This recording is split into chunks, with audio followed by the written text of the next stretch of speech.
નમસ્કાર વિદ્યાર્થી મિત્રો આજે આપણે આ વિડીયોની અંદર ધોરણ 7 વિષય ગણિતની સ્વ અધ્યયન પોથીનું ચેપ્ટર નંબર 3 માહિતીનું નિયમનની વાત કરવાના છીએ। તો અહીંયા મિત્રો સ્વ અધ્યયન પોથીનું ચેપ્ટર નંબર 3 છે એનું આ રીતનું સંપૂર્ણ સોલ્યુશન છે। મિત્રો આવા જ સોલ્યુશન મેળવવા માટે આપણી ચેનલને સબસ્ક્રાઇબ કરો અને આ વિડીયો તમારા મિત્રો સાથે શેર કરો। બીજું કે મિત્રો આપણી YouTube ચેનલ પર ધોરણ 7ના સ્વ અધ્યયન પોથીના દરેક વિષયના સોલ્યુશન મૂકેલા છે જે તમને મારી YouTube ચેનલના પ્લેલિસ્ટમાંથી મળી જશે। તો શરૂ કરીએ ધોરણ 7 વિષય ગણિતની સ્વ અધ્યયન પોથીનું ચેપ્ટર નંબર 3 માહિતીનું નિયમન। પ્રશ્ન 1 સાચો વિકલ્પ પસંદ કરી બોક્સમાં લખવાનું છે। તો અહીંયા પહેલો જ પ્રશ્ન છે, વિસ્તાર છે કેટલો થાય તો 13। બીજું મધ્યવર્તી સ્થિતિનું માપ નથી તો સી વિસ્તાર। ત્યાર પછી ત્રીજામાં અવિભાજ્ય સંખ્યા છે પ્રથમ 5 એનો મધ્યક બી 5.6। ત્યાર પછી ચોથાનો જવાબ છે બી x + y + z ના છેદમાં 3। ત્યાર પછી પાંચમું છે એમાં આપણે બહુલક મેળવવાનું છે તો સી 33। અને છઠ્ઠું છે એમાં આપણે મધ્યસ્થ શોધવાનો છે તો સી 4 બરાબર। સાતમું છે એમાં આવશે 81 એ। ત્યાર પછી આઠમું છે એમાં આપણે સમાન છે મધ્યક મધ્યસ્થ ને એવું જવાબ આવશે ડી। ત્યાર પછી નવમું છે એમાં બી મધ્યક અને મધ્યસ્થ। 10મું છે એમાં 1.5 ઘટશે એટલે જવાબ આવશે ડી। ત્યાર પછી પ્રશ્ન 2 ખાલી જગ્યા પૂરો। માહિતીના મહત્તમ અને ન્યૂનતમ અવલોકન વચ્ચેના તફાવતને માહિતીનો વિસ્તાર કહે છે। પહેલી ખાલી જગ્યા વિસ્તાર, બીજીમાં બહુલક, ત્રીજીમાં 3, ચોથીમાં ન્યૂનતમ અને મહત્તમ અને પાંચમીમાં અયુગ્મ। ત્યાર પછી પ્રથમ 10 યુગ્મ પ્રાકૃતિક સંખ્યાનો મધ્યક। તો પ્રથમ 10 છે એ યુગ્મ સંખ્યા 2, 4, 6, 8, 10, 12, 14, 16 અને 18, 20। તો એમાં બધી સંખ્યાનો સરવાળો કરવાનો, છેદમાં એની કુલ સંખ્યા, તો સરવાળો થાય 110 ભાગ્યા 10 એટલે 11। ત્યાર પછી 12મું 12 માણસો છે એનો આપણે મધ્યક વજનનો મધ્યક શોધવાનો છે। તો સૂત્ર મધ્યકનું જ ખબર જ છે, આપેલા અવલોકનનો સરવાળો છેદમાં એની કુલ સંખ્યા, એટલે દરેક અવલોકનનો સરવાળો કરવાનો, છેદમાં એની સંખ્યા, એટલે સરવાળો થાય 788 ભાગ્યા 12 એટલે 65.67। હવે બીજો પ્રશ્ન એવો કીધો છે 65.67 આવ્યો એટલે કેટલા માણસોનું વજન મધ્યક કરતાં વધુ છે। તો મધ્યક કરતાં વધુ વજનવાળા કોણ તો કે 70, 84, 75, 78 કુલ 4 માણસો। ત્યાર પછી માહિતીનો વિસ્તાર, તો ન્યૂનતમ અવલોકન અને મહત્તમ અવલોકન, મેં મોટું અવલોકન અને નાનું અવલોકન લખ્યું છે। 84 - 54 એટલે 30। ત્યાર પછી ત્રીજો, આપેલી માહિતીનો મધ્યક 4.5 હોય તો માહિતીનો મધ્યસ્થ શોધો।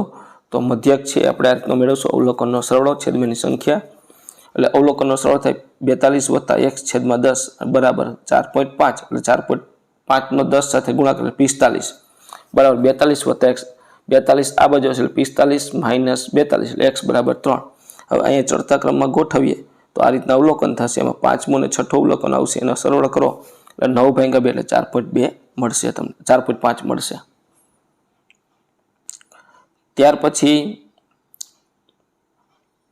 અહીં એક પાસાને 15 વખત ફેંકતા નીચેના અવલોકન આવ્યો છે, માહિતીનો મધ્યક, મધ્યસ્થ ને બહુલક ત્રણેય મેળવવાનું છે।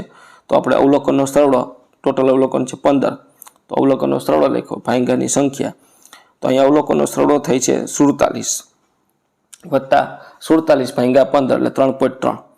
પછી બહુલક તો જોઈએ તો સૌથી વધુ આવતું અવલોકન આપણે ચડતા ક્રમમાં અવલોકનને ગોઠવા છે બરાબર। એમાં સૌથી વધુ અવલોકન કયું આવ્યું તો કે 2, કેટલી વખત આવ્યું 4 વખત, એટલે બહુલક થાય 2।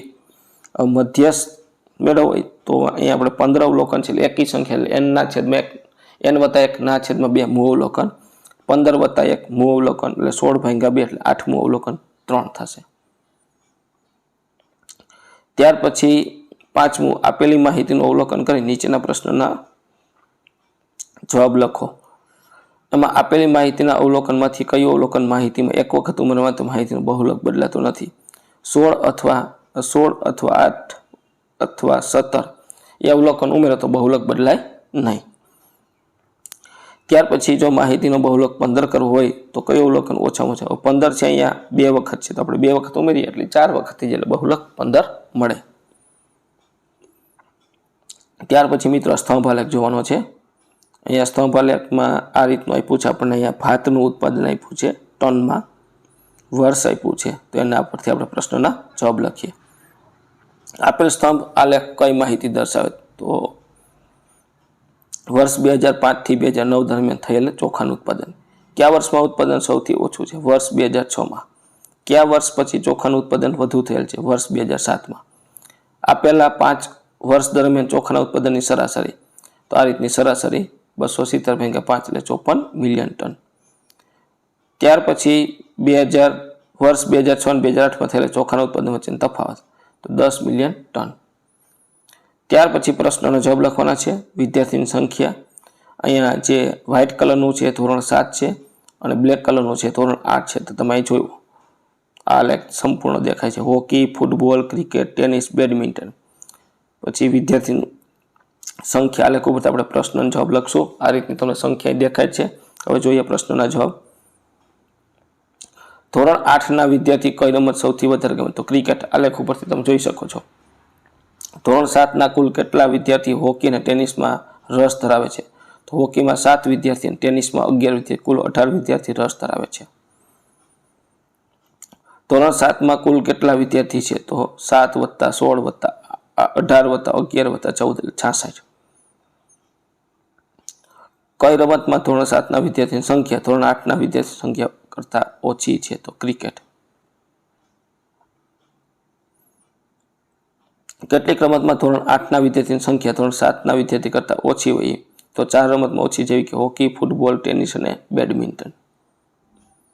7માં બેડમિન્ટનમાં રસ ધરાવતા વિદ્યાર્થી સંખ્યા અને 8માં ટેનિસમાં રસ ધરાવતા વિદ્યાર્થીની સંખ્યાનો ગુણોત્તર 14/7 એટલે 7 / 2 14 અને 7 × 1 7 7 કેન્સલ થાય, 2/1 એટલે 2/1. હવે મિત્રો અહીંયા એક સાર્વજનિક પુસ્તકાલય છે એ આપેલું છે. એમાં જે ઉપયોગ થાય એના ઉપર સોમ, મંગળ, બુધ, ગુરુ, શુક્ર, શનિવાર છે. એમાં સમાચાર પત્રક કેટલા વાંચવા આવે છે અને સામયિકો કેટલા વાંચે છે? તો સોમવારે છે ને 100 વ્યક્તિ એ સામયિક પત્રક વાંચ્યું અને 150 વ્યક્તિએ સામયિક વાંચ્યું અને સમાચાર પત્ર વાંચ્યું. તો આપણે એનો આલેખ દોરવાનો છે. તો યોગ્ય પ્રમાણમાં લઈ સ્તંભવાળા આલેખની રચના કરો. હવે મિત્રો અહીંયા મેં જે રેડ કલર પિંક કલર જેવું છે એ સમાચાર પત્રક વાચક છે અને રેડ કલર છે એ સામયિક વાચકો છે. આ રીતનો મેં આલેખ દોરેલ છે. જો ભાઈ અહીંયા નીચે તમને બતાવી દઉં તો અહીંયા સોમ, મંગળ, બુધ, ગુરુ, શુક્ર, શનિ અને અહીંયા આપણે એક્સ અક્ષ ઉપર લખ્યું છે. પછી વાય અક્ષ ઉપર 0, 50, 100, 150, 200, 250, 300, 350, 400, 450, એમાં આપણે 600 સુધી લખ્યું, 650. આપણું છેલ્લું મોટું માપ છે 600. તો અહીંયા પેલું છે એ સમાચાર પત્ર વાચકો છે પિંક કલર અને રેડ કલર છે એ સામયિકો છે. તો આ રીતનો તમે આલેખ દોરી શકશો.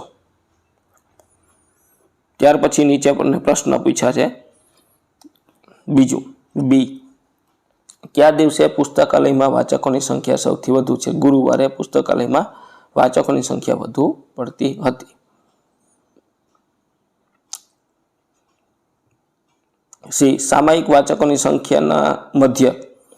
તો અહીંયા આપણે એની ટોટલ સંખ્યા લખશું. કુલ 150, 100, 200, 300, 250, 200 એનો સરવાળો કરી 1200, 1200/6 કરે એટલે 200 આપણને મધ્યક મળશે. ત્યાર પછી જુઓ અહીંયા નગર છે. એ નગરમાં એ નામનું નગર, બી નામનું નગર, સી નામનું અને ડી નામનું, આ 4 નામના નગર છે. 2007માં એની વસ્તી કેટલી હતી? 2009માં હતી. તો અહીંયા આપણે જે પિંક યલો કલરનું છે એ 2007 આપ્યું છે અને જે પેન્સિલનો આપણે બ્લેક કલર જેવું છે એ 2009નું વર્ષ છે. તો યલો કલરનું છે 2007નું વર્ષ છે અને 2009, તો એ નગરમાં 2007માં 29 હોત અને આમાં 32, તેનો આલેખ આ રીતનો થશે. અહીંયા થોડોક મિત્રો મોટો આલેખ છે એટલે પહેલાં તમને નીચેથી સમજાવી દો. અહીંયા આ નગર છે ABCD, તો એની જે વસ્તી છે એ આપણે અહીંયા લખી છે, બરાબર, 3200 ને 2800. હવે બી છે એ જો અહીંયા તમે આ રીતનું એટલે સુધી છે અને સીની વસ્તી તો એટલે સુધી છે આ રીતનું. અહીંયા તમે ચેક જોઈ લો ક્યાં સુધી લઈ જવાનો છે. પહેલું નગર A, B, પછી C અને D, આ 4 નગર છે, બરાબર. આ રીતના આપણે અહીંયા આલેખ દોરેલા છે. કયા નગરમાં સૌથી વસ્તી વધારો સૌથી વધુ છે? નગર C. કયા નગરમાં વસ્તી વધારો ઓછો છે? નગર A. ત્યાર પછી જાતે કરીએ તો અહીંયા તમારે જાતે કોષ્ટક ભરવાનું છે. તમારા ગામમાં પ્રાથમિક આરોગ્ય કેન્દ્રની મુલાકાત લઈ અને ગયા માસમાં બીમારીના કયા કેસ નોંધાણા છે એનો લઈ અને તમારે લાંબા લેખ દોરવાનો છે. તો અહીંયા શરદીમાં 250 દર્દી, મેલેરિયામાં 70, ડેન્ગ્યુને 130, ચિકનગુનિયાને 110 અને કમળાના 50 વ્યક્તિ દર્દી છે. તો આ રીતનું તમે માપ લઈ અને આલેખ દોરી શકો છો. ત્યાર પછી મિત્રો અહીંયા તમારા વર્ગના 5 મિત્રોની ઊંચાઈ લેવાની છે અને એના પરથી લાંબા લેખ દોરવાનો છે અને તે પરથી 5 પ્રશ્નો બનાવી મિત્રો સાથે ચર્ચા કરો. મિત્રોના નામ લખે: ધ્યેય, ધર્મ, વિરાજ, વૈભવ ને હર્ષ. તેની ઊંચાઈ 137 સેમી, 128 સેમી, 140 સેમી, 133 સેમી અને 142 સેમી. ત્યાર પછી ત્રીજું, તમારા વર્ગના 10 વિદ્યાર્થીનું વજન કિગ્રામાં લખો અને તેના પરથી મધ્યસ્થ અને બહુલક શોધો. તો અહીંયા ધ્યેયનું વજન 28 કિગ્રા, ધર્મનું 22 કિગ્રા, ઈશાનું 22 કિગ્રા, રાધિકાનું 20, જાનવીનું 22, મિતનું 30, પ્રીતમનું 23, હાર્દિકનું 21 કિગ્રા, ક્રિશનું 23 અને નેન્સીનું 24. આપણે મધ્યક મેળો છે તો બધા અવલોકનનો સરવાળો કરશું. ભાંગા એની સંખ્યા એટલે એનો સરવાળો થાય 235 ભાંગા 10 એટલે 23.5. પછી ચડતા ક્રમમાં લખવાનું છે એટલે અહીંયા 5મું ને 6ઠું અવલોકન આવશે. એ બેનો સરવાળો થાય 45 ભાંગા 2 22.5 અને સૌથી વધુ અવલોકન છે 22 આવે છે એટલે બહુલક છે 22. તો મિત્રો આ તો આપણું ધોરણ 7 વિષય ગણિતની સ્વઅધ્યયન પોથીનું પ્રકરણ નંબર 3નું સંપૂર્ણ સોલ્યુશન જોયું. મિત્રો આવા જ સોલ્યુશન મેળવવા માટે આપણી ચેનલને સબસ્ક્રાઈબ કરો અને આ વિડીયો તમારા મિત્રો સાથે શેર કરો.